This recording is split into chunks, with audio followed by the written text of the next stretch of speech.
Hi guys, तो ये है एक ultimate comparison between both stone 1500, Tribit Stormbox Pro और एंकर साउंडकोर मोशन प्लस। मुझे पता है बहुत सारे लोगों की कन्फ्यूजन है कि कौन सा लेना चाहिए, इसीलिए उन लोगों के लिए ये एपिसोड है। अब बोट एक इंडियन ब्रांड है, तो इसको बहुत ईजिली आपको मिल जाएगा फ्लिपकार्ट या अमेजोन से। ट्राइबिट स्टॉर्मबॉक्स प्रो अभी तक इंडिया में अवेलेबल नहीं है। एंकर साउंडकोर मोशन प्लस आपको फ्लिपकार्ट से मिल जाएगा। अब क्योंकि इन तीनों का स्पेसिफिकेशंस मोर और लेस सेम है, इसलिए इस कंपैरिजन है इन तीनों के बीच में। अगर कोई बोट का फ़ैन बॉय है, ट्राइबिट का फ़ैन बॉय है या एंकर का फ़ैन बॉय है, प्लीज़ कोई झगड़ा मत कीजिए, क्योंकि ये एक सिर्फ कंपैरिजन है।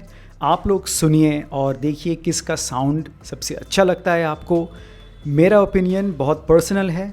मैं इसको बहुत एक्सटेंसिवली कुछ दिनों से टेस्ट किया, बहुत सारा सॉन्ग्स प्ले किया इसमें, और मेरा एक ओपिनियन है, मैं वही बताऊंगा। शायद वो आपके साथ मैच नहीं हो सकता है, फिर भी वो मेरा ओपिनियन है। आप लोग सुनिए और कमेंट्स में बताइए आपको इन तीनों में से किसका साउंड सिग्नेचर सबसे अच्छा लगता है। अब इन तीनों का जो स्पेसिफिकेशंस है, मैं वो बोल के टाइम वेस्ट नहीं करूंगा। ये चार्ट जो आपको स्क्रीन में अभी दिख रहा है, इसमें इन तीनों का जो सिमिलैरिटीज़ और डिफरेंसेस है वो आपको पता चल जाएगा। आप अच्छा से देख लीजिए, पॉज कर लीजिए वीडियो अगर आपको इसको नोट करना है। तो अब हम साउंड टेस्ट में जाएंगे।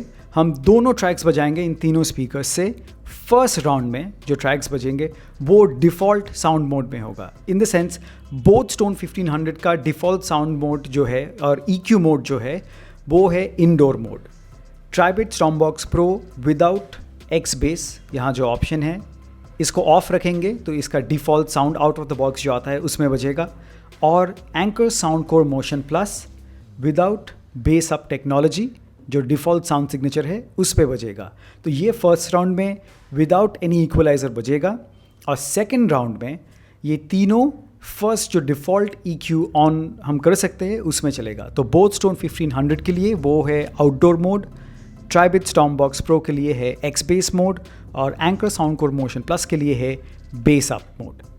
तो आप लोग सुनिएगा, जज कीजिएगा और कमेंट्स में बताइएगा किसका साउंड कैसा लगे, और उसके बाद मैं आके बताऊंगा कि डिफरेंट फ्रीक्वेंसीज़ में परफॉर्मेंस कैसा था, हाइज मिड्स लोज, और कौन सा मुझे सबसे अच्छा लगा और कौन सा आपको लेने चाहिए और क्यों। तो चलिए साउंड टेस्ट सुनते हैं।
तो गाइज़ ये था इन तीनों का साउंड टेस्ट।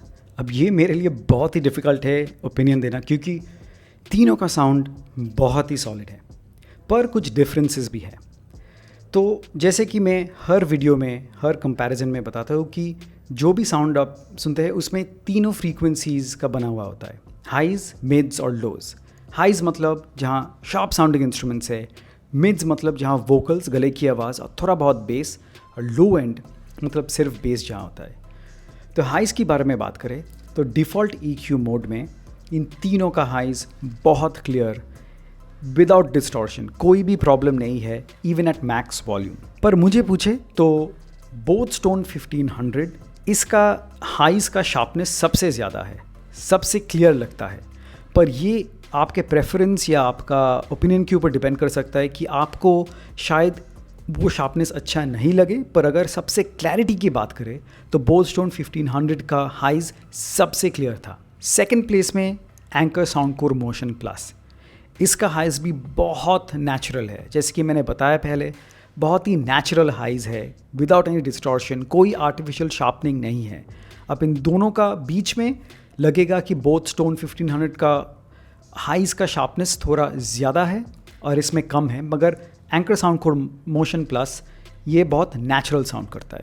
तो अगर आपका प्रेफरेंस वो है तो शायद हाइज़ आपको साउंडकोर मोशन प्लस पे अच्छा लगे। थर्ड प्लेस में ट्राइबेट स्टॉर्मबॉक्स प्रो है, क्योंकि इसमें क्लैरिटी का कोई प्रॉब्लम नहीं है, कोई साउंड क्वालिटी का भी कोई प्रॉब्लम नहीं है, मगर इन दोनों का कंपैरिजन में इसका हाइज़ थोड़ा कम शार्प लगता है। ध्यान रखें कि कंपैरिजन में इसका हाइज़ का क्लैरिटी कम लगता है। अगर सिर्फ आप ये सुनते हैं तो इसका साउंड में कोई प्रॉब्लम नहीं है, पर क्योंकि ये एक कंपैरिजन है उसमें लगता है कि इसका हाइज़ इन दोनों के कंपैरिजन में थोड़ा कम है। सबसे ज़्यादा शार्पनेस बोथ स्टोन 1500 में है, मगर सबसे natural sounding highs Soundcore Motion plus पे है। अब बात करते हैं मिड फ्रीक्वेंसीज़ के बारे में, जहाँ वोकल्स है। तो वोकल्स में भी सेम क्वालिटी बोथ स्टोन 1500 में आपको लगेगा कि सबसे ज़्यादा क्लैरिटी और शार्पनेस है और बहुत क्लियर वोकल्स है विदाउट डिस्टॉर्शन। सेम चीज़ आपको ट्राइबेट स्टॉर्मबॉक्स प्रो पे मिलेगा और सेम आपको एंकर साउंडकोर मोशन प्लस पे भी मिलेगा। पर एक चीज़ मैंने देखा कि इन डिफ़ॉल्ट मोड पे वोकल्स तो डेफिनेटली मिड फ्रीक्वेंसीज़ में है, मगर उसमें थोड़ा बहुत जो बेस है वो होता तो और नेचुरल या फुल सुनाई देता और रिच लगता, जो कि बाय डिफ़ॉल्ट बोथ स्टोन 1500 में है। पर इन दोनों बहुत नेचुरल साउंडिंग हैं। फिर से इन दोनों में मैं बताऊंगा कि ट्राइबेट और साउंडकोर मोर और लेस एक टाई है डिफ़ॉल्ट मोड पे। उसमें भी मुझे अगर चूज़ करना पड़े तो मैं एंकर साउंडकोर मोशन प्लस को चूज़ करूंगा और उसके बाद ट्राइबेट को। डिफ़ॉल्ट मोड पे बोथ स्टोन 1500 मुझे लगा कि सबसे अच्छा से वोकल्स सुनाई दिया। पर अगर आपका प्रेफरेंस है नेचुरल वोकल्स का, आप एंकर साउंडकोर मोशन प्लस को चूज़ कीजिए। मगर आपको डिफ़ॉल्ट मोड पे अगर सबसे ज़्यादा शार्पनेस चाहिए तो बोथ स्टोन 1500 है। अब बात करते हैं बेस के ऊपर। लो एंड में without a doubt both stone 1500 default mode पे इन दोनों को हरा दिया। सबसे डीप और पंची बेस डिफ़ॉल्ट मोड पे है बोथ स्टोन 1500 में। ये हो सकता है कि इसका दोनों पैसिव रेडिएटर्स है जो और भी एयर को पुश करता है और लो एंड को और भी ज़्यादा एक बूस्ट देता है। तो डिफ़ॉल्ट मोड पे hands down both stone 1500 base का विनर है। उसके बाद ट्राइबेट स्टॉर्मबॉक्स प्रो और थर्ड प्लेस में एंकर साउंडकोर मोशन प्लस। ये ऐसा लगता है कि जब तक मैं ये बेस अप टेक्नोलॉजी या कोई भी EQ ऑन नहीं किया, इसका बेस रिस्पॉन्स कम है मगर जितना होना चाहिए नेचुरली वो नहीं है। इन कंपैरिजन ट्राइबेट स्टॉर्मबॉक्स प्रो का डिफ़ॉल्ट मोड पे थोड़ा बहुत बेस है, मगर आप एक्स बेस ऑन कीजिएगा तो उसका बेस और अच्छा से आपको सुनाई देगा और आपको फील होगा। तो डिफ़ॉल्ट मोड पे बेस पे विनर बोथ स्टोन 1500 है। अब जब सेकंड ट्रैक में आपने जो सुना, जब मैं इसका आउटडोर मोड ऑन किया, इसका एक्स बेस ऑन किया और इसका बेस अप ऑन किया, तब रिजल्ट्स थोड़ा चेंज होता है, क्योंकि तब लगेगा कि सबसे नेचुरल और अच्छा बेस मुझे लगा कि एंकर साउंडकोर मोशन प्लस पे है। उसके बाद ट्राइबेट स्टॉर्मबॉक्स प्रो और उसके बाद बोथ स्टोन 1500। देखिए, पंच की बात करें, बेस का जो पंच है, उस सेंस में बोथ स्टोन 1500 सेकेंड राउंड में भी बहुत ज़बरदस्त है। मगर आउटडोर मोड ये EQ में ये बहुत हाइज और मिड्स को शार्पनेस देता है और बेस रिस्पॉन्स मुझे लगा कि थोड़ा कम जाता है, जो कि साउंडकोर मोशन प्लस पे बेस रिस्पॉन्स बहुत ही अच्छा हो जाता है और स्टॉर्मबॉक्स प्रो पे भी जो बेस है वो उसको अच्छा बूस्ट मिलता है। तो देखिए, एक पैटर्न दिख रहा है कि लग रहा है कि सबसे वीक ये है इन तीनों में से। अब ये मेरा ओपिनियन है, आपको लग सकता है सुन के कि ये सबसे अच्छा है या जो भी हो सकता है। मेरा ओपिनियन में मैं अगर मुझे चूज़ करना है एक स्पीकर कंसिडरिंग प्राइस और साउंड क्वालिटी मेनली, जो इसका मेन काम है, तो मैं फिर भी चूज़ करूँगा बोथ स्टोन 1500, क्योंकि ये सबसे चीप में आपको मिलेगा, रेडिली मिलेगा, इसका रिप्लेसमेंट भी ईजी होगा और इसका साउंड सच में डिफ़ॉल्ट EQ में सबसे सॉलिड और वेल राउंडेड है। उसके बाद अगर आप थोड़ा और भी सीरियस लिसनर है और आपका बजट है, देन डेफिनेटली एंकर का साउंडकोर मोशन प्लस एक सॉलिड स्पीकर है। मतलब इसका कंपैरिजन यही हो सकता है अभी। और साउंड का टोटल क्वालिटी के बारे में बात करें फॉर सीरियस लिसनर्स, तो शायद ये चूज़ करना चाहिए, क्योंकि इसका बहुत सारा EQ ऑप्शंस है जो इसके ऐप के साथ आप चूज़ कर सकते हैं और ये बहुत ही नेचुरल, सबसे नेचुरल साउंडिंग और एक्यूरेट साउंड देता है।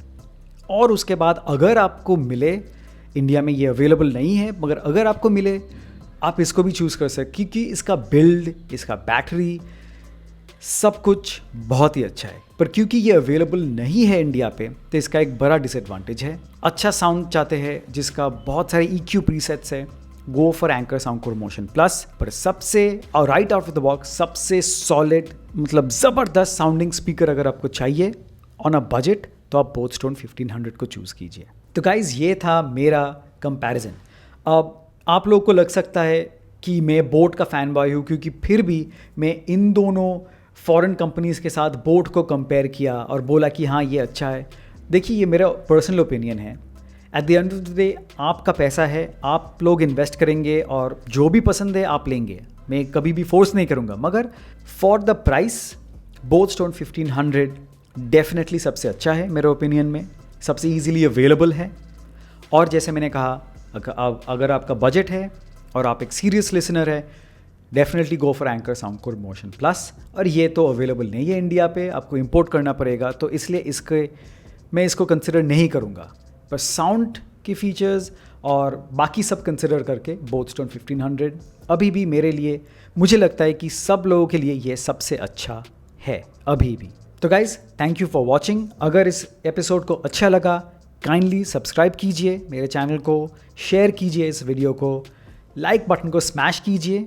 और अगर आपको कोई भी स्पीकर अच्छा लगे और आप डिसाइड कर लिया कि इन स्पीकर को आपको ख़रीदना है, काइंडली डिस्क्रिप्शन में दिया हुआ जो लिंक है उसको यूज़ करके परचेज़ कीजिए।